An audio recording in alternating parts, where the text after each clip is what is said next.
News India 27 नव्या पिढीचं नवं माध्यम. नमस्कार, मी वसीम कुतुबुद्दीन शेख, सोशल वर्कर आणि RTI ॲक्टिव्हिस्ट.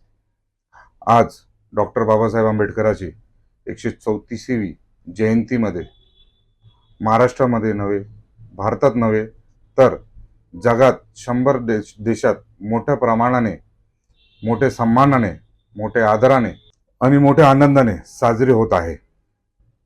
त्याचं कारण 1950 पूर्वी इक्वॅलिटी ही मोठ्या प्रमाणात नव्हती.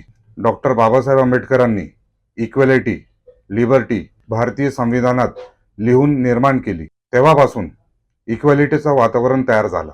धर्म स्वतंत्रता मिळाली.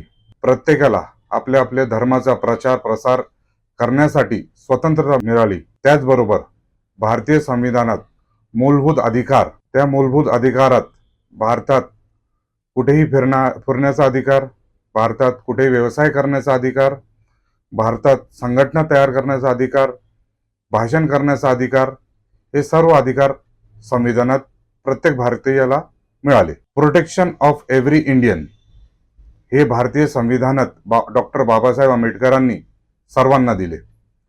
भारतीय नागरिकाचा जो आधुनिक भारताचा निर्माता म्हणून डॉक्टर बाबासाहेब आंबेडकरकडे बघितलं जाते. म्हणून या महापुरुषाचा वंदन करण्यासाठी व त्याच्या कार्याला सलाम करण्यासाठी, एक समतेचं प्रतीक म्हणून, सामाजिक न्यायाचं प्रतीक म्हणून ही डॉक्टर बाबासाहेब आंबेडकरांची 134वी जयंती साजरी करण्याचा आम्ही ठरवलं आहे. प्रत्येक भारतीयाला आज बाबासाहेब आंबेडकरांची 134वी जयंती निमित्ताने हार्दिक शुभेच्छा.